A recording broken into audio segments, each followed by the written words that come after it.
শুধু ইসরায়েল, শুধু ফিলিস্তিন নয়, সারা বিশ্বের একমাত্র বিস্ফোরা ইসরায়েল কর্তৃক ফিলিস্তিনি গাজাবাসীর উপর বর্বরচিত হামলার প্রতিবাদে আজকের এই বিক্ষোভ মিছিলে উপস্থিত প্রাণপ্রিয় নেতৃবৃন্দ, সাংবাদিকবৃন্দ, প্রশাসনের ভাইয়েরা এবং সামনে উপবিষ্ট ইসলাম প্রিয় প্রাণপ্রিয় তাওহীদি জনতা, আসসালামু আলাইকুম ওয়া রাহমাতুল্লাহ।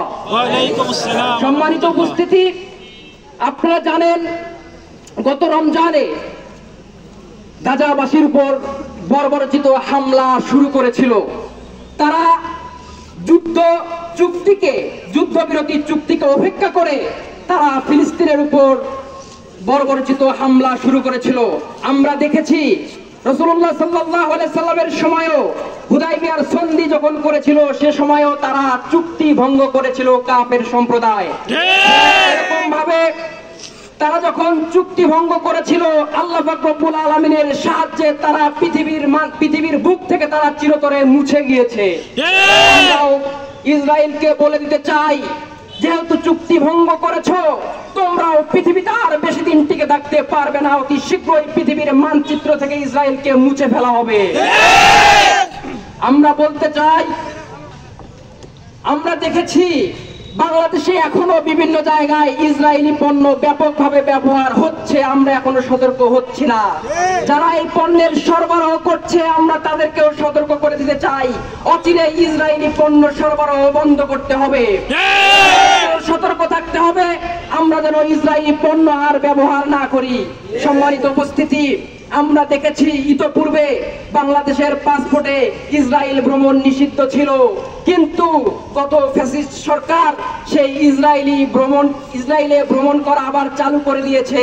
আমরা বাংলাদেশের প্রধান উপদেষ্টার কাছে আহ্বান জানাতে চাই, অতি সত্বর পাসপোর্টে আবারও ইসরায়েলকে নিষিদ্ধ করতে হবে। বাংলাদেশের সাথে ইসরায়েলের সাথে সমস্ত প্রকার সম্পর্ক ছিন্ন করতে হবে এবং ফিলিস্তিনিদের প্রতি সহযোগিতা, রাষ্ট্রীয়ভাবে সহযোগিতা করতে হবে। সম্মানিত উপস্থিতি, আমরা দেখেছি, আমরা 36 জুলাই আগে কখনো চিন্তা করি নাই, কখনো ভাবি নাই যে আওয়ামী ফ্যাসিস্ট সরকার বাংলাদেশ থেকে এভাবে বিতাড়িত হয়ে যাবে। এটা আমরা কখনো চিন্তা করি নাই, কিন্তু আল্লাহ পাক রব্বুল আলামিন চেয়েছেন, বাংলার মানুষ চেয়েছে ফ্যাসিস্ট বিদায় হতে, চিরতরে মুছে যেতে বাধ্য হয়েছে। ঠিক এরকম ভাবে আল্লাহ যখন চাইবে এই পৃথিবীর মানচিত্র থেকে ইসরায়েল চিরতরে মুছে যাবে ইনশাআল্লাহ। আমরা সবাই সেই আশাবাদ ব্যক্ত করছি। সর্বশেষ আমি বলে দিতে চাই, আল্লাহ পাক রব্বুল আলামিনের স্পষ্ট ঘোষণা, আল্লাযীনা আমানু ইউকাতিলুনা ফি সাবিলিল্লাহ ওয়াল্লাযীনা কাফারু ইউকাতিলুনা ফি সাবিলিত তাগুত। সুতরাং এই পরিবেশে, এই পরিস্থিতিতে যারা ফিলিস্তিনিদের পক্ষে কথা বলবে না, ইসরায়েলের বিরুদ্ধে দাঁড়াবে না, তারা মুসলমান হতে পারে না।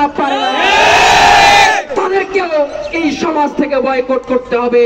যে সমস্ত আরব মুসলিম লিডাররা বড় বড় কথা বলে তাদেরকেও বলে দিতে চাই, যদি এরকম আচরণ করতে থাকেন তাহলে পৃথিবীর মুসলমান আপনাদেরকেও বয়কট করতে বাধ্য হবে।